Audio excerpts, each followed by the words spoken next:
Amis de la masse, bonjour, bienvenue sur la chaîne du Doc et aujourd'hui on va commenter l'actualité du fitness suite aux déclarations de Ronnie Coleman concernant les diurétiques. Selon lui, ce sont des produits extrêmement dangereux qui peuvent tuer les athlètes et donc qui devraient être bannis systématiquement et recherchés là aussi systématiquement lors des compétitions. Pour en avoir lui-même utilisé, eh bien il nous avoue que ça a failli le tuer et ça a fait pas mal réagir justement les protagonistes du monde du fitness avec des critiques qui le traitent en substance d'hypocrite puisque en gros, est-ce que toi qui en as utilisé pendant 15 ans, toi qui as utilisé ces produits pour te forger un physique de champion, est-ce que c'est pas un petit peu facile 15 ans plus tard, une fois que tu as fini ta carrière, de venir dire que oui, les produits c'est mal. Et donc ce sera vraiment une question, je pense, un peu plus éthique que médicale. Et votre avis m'intéresse et je serais curieux de savoir où est-ce que vous en fait vous vous situez dans ce débat. Est-ce que pour vous c'est clairement hypocrite quand on sait que le physique est construit là-dessus, ou est-ce que finalement c'est un bon moyen de faire passer la prévention en disant oui voilà, j'en ai utilisé, j'ai eu des effets secondaires, donc ne faites pas les mêmes erreurs que moi. Ça je vous laisse en débattre dans les commentaires et je vais essayer de détailler mes arguments et mon analyse dans cette vidéo générique.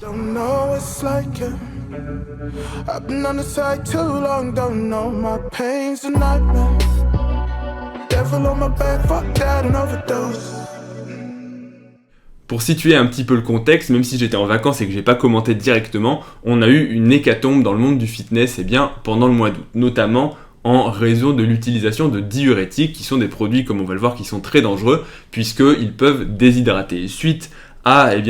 ces actualités un petit peu morbides du monde du fitness, Ronnie Coleman a fait une déclaration comme quoi, selon lui, c'était quelque chose d'extrêmement dangereux qu'il allait falloir rechercher, tester les athlètes qui participent à des compétitions pour véritablement bannir l'utilisation des diurétiques en compétition. Et il nous raconte aussi son anecdote personnelle en disant que lors de la compétition Mister Olympia 2001, il a failli lui aussi, peut-être pas mourir, mais en tout cas aller au travers de graves problèmes de santé, puisque après avoir utilisé des diurétiques, il s'est complètement déshydraté et il a failli finir à l'hôpital. Et finalement, c'est son coach qui lui a dit « Attends, là t'as un physique extrêmement sec, ne fais pas de bêtises, va quand même à la compétition, présente-toi » et c'est cette année-là finalement qu'il a présenté un excellent physique parce que il était massif, il était sec et en plus de ça, il était déshydraté, donc toutes les conditions réunies pour pouvoir performer, pour pouvoir faire un très bon classement dans le monde du bodybuilding. Et ça n'a pas raté, 2001, on a eu les résultats que l'on connaît pour Ronnie Coleman. Et donc c'est ça qui a lancé le débat finalement, quand on entend quelqu'un d'aussi important dans le monde du fitness que Ronnie Coleman, encore une fois un Mister Olympia ultra titré, donc ses propos ont beaucoup de valeur et vont résonner dans le monde du bodybuilding, qui nous dit voilà, attention, en gros les produits ça peut être dangereux, mais surtout ce sont les diurétiques qui peuvent tuer les gens. Et donc ça fait réagir les gens et notamment il y a eu deux réactions qui sont survenues à la suite, celle de son collègue Bob Cicherillo, je sais pas si je prononce bien, mais qui est lui aussi un bodybuilder et qui lui dit en substance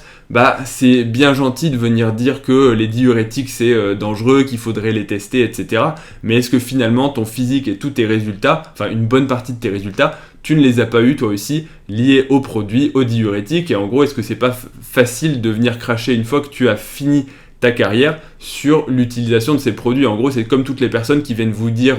attention, moi j'ai utilisé des produits dopants, ça n'a pas servi à grand chose et tout, alors qu'ils sont massifs, ils sont secs, et en gros ils viennent vous faire la morale en vous disant voilà, n'en utilisez pas, c'est vraiment pas bien, mais en même temps ils ont profité de tous les bénéfices liés à ces produits. Et attention, c'est pas du tout une vidéo pour dire qu'il y a beaucoup de bénéfices et assez peu de risques, au contraire les risques on va les détailler, on va les survoler, ce sera pas vraiment le thème de la vidéo, ce sera plus la discussion éthique qui va autour, mais voilà, c'est véritablement en gros essayer de maximiser les risques pour dire que finalement on regrette, c'est une sorte de mea culpa comme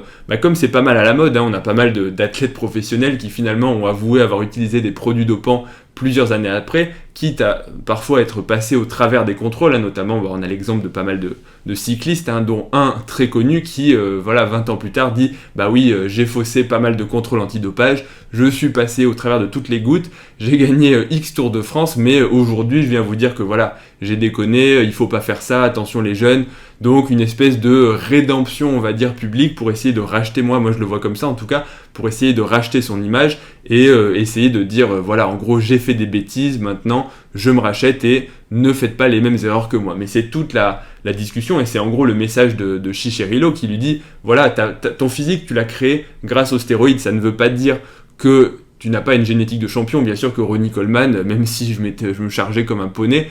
jamais j'aurais le 10e de son physique. Donc bien sûr que ça n'enlève pas ni le travail, ça n'enlève pas de tous les athlètes en général, hein, de tous les sports en fait, hein, si on considère qu'il y a du dopage dans le haut niveau dans beaucoup de sports, ça n'enlève absolument pas le travail, mais c'est pour dire que finalement, et ça va être une bonne partie aussi du débat, c'est que voilà, le public, nous en tant que spectateurs et en tant qu'audience en général, hein, même pas que dans le bodybuilding, on veut voir des performances, on veut voir des records, on veut voir pas mal, en gros on veut voir le corps humain qui est poussé à l'extrême, que ce soit naturellement ou pas forcément naturellement, dans le sens où on n'a pas envie de savoir que les gens sont dopés, mais on n'a pas non plus envie que les gens ne performent pas. Ce qu'on veut voir, c'est des records qui sont battus, et en fait, peut-être qu'inconsciemment, on sait, et les gens savent peut-être que dans beaucoup de sports, il y a du dopage, mais on a envie de se mettre des œillères et de se dire non, mais en fait, c'est le travail, c'est la persévérance, c'est la génétique, c'est en gros l'acharnement, c'est un petit peu le rêve de se dire tout le monde peut arriver à quelque chose si on travaille dur, et en gros, c'est un peu l'idée de progression, et c'est prôner les valeurs du sport. Et bien sûr, ce sont de très bonnes valeurs qu'il faut bien sûr encourager, et c'est encore une fois pas du tout un message pour promouvoir les produits dopants. Moi je suis absolument contre, mais c'est vrai que dans l'idée c'est un peu, je pense, le côté pervers et le côté la dualité en fait de l'être humain, c'est qu'on a envie que les gens soient naturels, soient tous clean et fassent pas ce genre de choses, mais en même temps on a aussi envie de progresser, d'avoir du spectacle, donc c'est très contradictoire, et ça c'est un autre débat. Et du coup voilà le message donc de Chicharito à Ronnie Coleman, et ça c'est une bonne question. Est-ce que une fois qu'on a atteint ce type de physique, est-ce que 15 ans plus tard, on peut revenir en disant voilà, c'est dangereux, ne faites pas ce genre de choses. Donc ça va être la première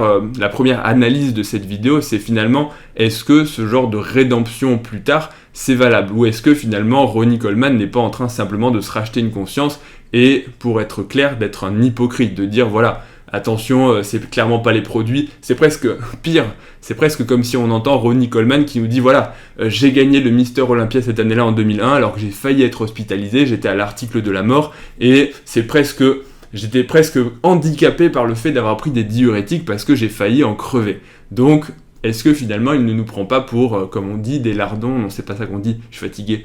Est-ce qu'il ne nous prend pas pour des dindons en justement avançant ce genre d'argument? Et ça, j'ai pas de réponse, je vais vous laisser à votre appréciation, mais personnellement, je suis un petit peu dubitatif sur ce genre d'argument, et je trouve que Chicharito, il a pas tort. L'autre question que ça soulève de mon point de vue, c'est finalement, est-ce qu'il faut véritablement être, on va dire, repenti, être passé par là pour pouvoir en parler? Et c'est l'autre argument qui donnerait plutôt raison à Ronnie Coleman, c'est finalement, est-ce que son témoignage, son expérience de dire attention, j'ai vraiment déconné quand j'ai fait ça, quand j'ai utilisé des diurétiques à forte dose pour arriver déshydraté sur scène et pour présenter mon meilleur physique, et finalement j'ai failli en mourir. Est-ce que c'est pas le meilleur témoignage qu'on puisse offrir pour dissuader les gens, dissuader les autres compétiteurs, et en gros essayer d'éduquer, c'est un grand mot, mais essayer de faire prendre conscience aux gens que c'est des bêtises, parce que c'est bien beau de faire de la théorie. Moi je fais souvent de la théorie sur les produits dopants et vous dire voilà, les stéroïdes c'est pas bien, les diurétiques c'est pas bien, il y a tel effet, mais est-ce qu'une personne qui vous raconte sur son lit d'hôpital, bon là c'est un petit peu a posteriori, mais on a eu des témoignages de gens, et j'avais commenté une vidéo sur une athlète française qui avait utilisé des diurétiques et qui avait eu aussi des problèmes de santé, donc est-ce que finalement c'est pas le meilleur témoignage de dire voilà, regardez, il y a tout ce qui est glamour, tout ce qui est physique au top, mais il y a aussi des grosses contreparties, et donc c'est aussi pour faire prendre conscience aux gens. Et ça, je trouve que c'est finalement un message assez positif de raconter ses propres anecdotes, enfin anecdotes, là pour le coup c'est pas une anecdote, c'est anecdote négative, donc ses propres expériences, ses propres mésaventures, pour essayer de renforcer le message, parce que d'un autre côté on peut se dire que voilà, quand Ronnie Coleman, Mister Olympia, il nous dit voilà, j'ai eu ce physique au prix de tel et tel sacrifice, j'ai frôlé la mort, peut-être que des gens vont réaliser et se dire oui, en fait, ok, il n'y a pas que des paillettes, il n'y a pas que des protéines, mais là aussi on peut toujours se dire que c'est hypocrite, parce que derrière ce genre de message où Ronnie nous dit n'utilisez pas les diurétiques, et bien d'un autre côté il a aussi, c'est toute l'hypocrisie de cette chose, il a sa marque de supplément avec son physique quand il était au top de sa forme, ultra musclé, ultra sec, les Coleman Series, ou je sais pas comment s'appelle sa marque de protéines, qui là aussi par le biais du marketing te fait miroiter que tu vas obtenir ce genre de physique en consommant des protéines, alors que eh bien on le sait, et il l'a avoué à demi-mot, il n'y a pas que ce genre de produit, voilà, là aussi c'est toute la dualité, en gros c'est faites ce que je dis, pas ce que je fais. Donc ça, moi je vais dire que ça me gêne un petit peu et que je serais plutôt d'accord avec Chicherillo. Ça veut pas dire qu'il faut ne rien faire et il faut autoriser les diurétiques, absolument pas, mais que le message en lui-même est hypocrite et que c'est facile de venir critiquer et que c'est probablement pas comme ça qu'on changera les choses. Petit point au milieu de la vidéo, c'est que on parle des diurétiques, mais pour situer, ce sont vraiment, à mon sens, et ça je vais donner raison à Ronnie Coleman, c'est à mon sens les produits dopants les plus dangereux, en tout cas dans le monde de la compétition. Si on résume rapidement, et très rapidement, il y a plusieurs types de produits dopants. En gros, il y a tout ce qui va faire prendre de la masse musculaire, stéroïdes anabolisants, hormones de croissance, bref, tout ce qui va contribuer à l'anabolisme. Ça a des effets secondaires qui sont clairement prouvés, clairement réels, mais qui vont être plutôt sur le long terme, donc il n'y a pas de surdose, personne n'a jamais surdosé en testostérone. Ensuite, il y a les produits qui vont aider à sécher, notamment on peut citer clenbuterol, hormone thyroïdienne. Là, il peut y avoir des effets secondaires, DNP aussi pour la vidéo que j'avais fait dessus, où là pour le coup, tu peux clairement avoir des gros problèmes de santé, CF, la vidéo qui va s'afficher par là. Et enfin, il y a des agents, des produits dopants qui vont être utilisés spécifiquement sur scène pour afficher le meilleur physique. Et là, ce sont, entre autres, les diurétiques qui vont vider l'eau sous-cutanée et qui vont vraiment coller la peau aux muscles en vidant bien cette eau. Le problème des diurétiques, en une phrase, c'est que ça va causer premièrement une déshydratation, une perte de minéraux, notamment du potassium et du sodium, qui peut conduire à des graves problèmes de santé, notamment des états de choc, des arrêts cardiaques, des troubles du rythme, bref, des choses qui peuvent vraiment tuer les gens. Et on l'a vu là encore avec les 4 morts dans la compétition de fitness du mois d'août, qui en gros c'est absolument dévastateur. Et des accidents, il y en a eu avant, il y en aura bien sûr après, surtout quand les gens font n'importe quoi, ne sont pas éduqués, ne sont pas suivis ou suivis par des gens qui n'y connaissent pas plus qu'eux et qui leur font utiliser des doses de cheval. Et là aussi j'avais réagi. Bref, on voit vraiment des protocoles qui font halluciner, parce que pour manier les diurétiques tous les jours, à l'hôpital, on sait que c'est très dangereux, que ça peut aller très vite, et surtout on utilise des doses qui sont adaptées et surtout qui sont croissantes. Donc quand on voit des gens qui prennent des méga doses qu'on hésiterait à donner à des patients vraiment très graves pour des gens qui vont à la compétition, on sait que ça va à la catastrophe. Et malheureusement, on n'y échappe pas. Donc ça, ce sera pour la première réflexion. Et la deuxième réflexion, elle vient cette fois-ci de Dave Palumbo, qui répond à Ronnie Coleman et qui lui dit « c'est bien gentil de vouloir tester les choses, mais on ne peut pas tout tester. » Quand il dit « on ne peut pas tout tester », ça veut dire premièrement, ça veut pas dire qu'il y a des molécules qu'on ne peut pas tester. Les diurétiques, je suppose, je ne suis pas expert, mais je suppose qu'on peut les tester dans le sang. Mais quand il dit « on ne peut pas tout tester », ça veut dire que, globalement, l'être humain va toujours chercher à avoir un avantage sur les autres dans la compétition, pour faire mieux, pour se dépasser et pour pousser son corps à l'extrême. En gros, c'est le but du sport, c'est le but du bodybuilding, c'est le but de la performance, de la recherche, de tout ce qu'on peut utiliser, de tout ce qu'on peut faire, que ce soit en entraînement, que ce soit en nutrition, que ce soit en complémentation, et aussi dans l'utilisation des produits dopants pour dépasser ses performances, dépasser les limites, et dans le monde du sport, comme je l'ai dit en introduction, en gros, essayer d'offrir un spectacle, d'essayer de faire plaisir, on va dire, au public, parce que voilà, le public il vient chercher un spectacle, il vient chercher des records qui sont battus, et donc tous ces genres de produits en font partie. Et comme on dit, si c'est pas toi qui l'utilise, c'est quelqu'un d'autre. Bref, la compétition, c'est un peu la nature de la compétition, on cherche toujours à avoir un avantage, et donc ça veut même pas dire en fait que les gens sont, sont mal intentionnés. Je pense pas que le but ce soit d'écraser les autres, c'est juste qu'on cherche toujours, et c'est humain, à trouver des choses qui nous avantagent par rapport aux autres quand on veut gagner. C'est même pas forcément par rapport aux autres, parfois c'est simplement vis-à-vis de soi-même, parce que des gens qui prennent des produits, des gens qui font ce genre de choses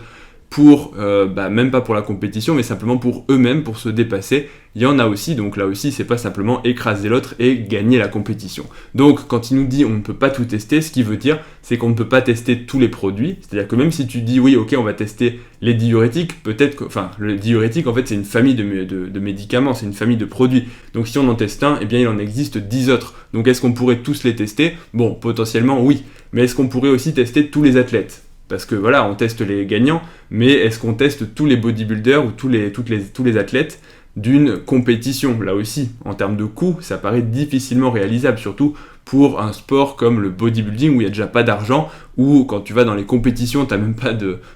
loge, t'as même pas de choses pour encadrer un petit peu les athlètes, et où tu ne gagnes rien. Bref, ça coûterait des sommes qui seraient impossibles à mettre en œuvre. Ensuite, est-ce que tu vas tester toutes les compétitions, ou seulement certaines, comme ce qui est un peu le cas des compétitions actuellement testées, des compétitions non testées? Et enfin, est-ce que tu vas tester les athlètes tout le temps? Parce qu'on le sait, certes, tu vas tester pour les diurétiques le jour de la compétition, pour les stérols le jour de la compétition, mais on sait que c'est assez facile à détourner. C'est pour ça qu'aux Jeux Olympiques, le comité a le droit de venir te tester, c'est les tests antidopage inopinés, n'importe quand, pendant toute l'année. En gros, tu dois te soumettre n'importe quand à des tests antidopage. Donc, faire ce genre de choses dans le monde de la musculation, ce serait tout simplement beaucoup trop coûteux, beaucoup trop difficile, et si c'est théoriquement possible avec un budget limité, en pratique, c'est absolument irréalisable. Donc, ce que dit Dave Palumbo, c'est au lieu d'essayer de faire de la répression, il faudrait peut-être mieux essayer d'éduquer les athlètes et de leur expliquer pourquoi est-ce ce qu'ils font c'est dangereux. Et c'est sûrement l'éducation, la connaissance des gens des produits dopants et des risques qu'ils encourent. En gros, ça revient à dire,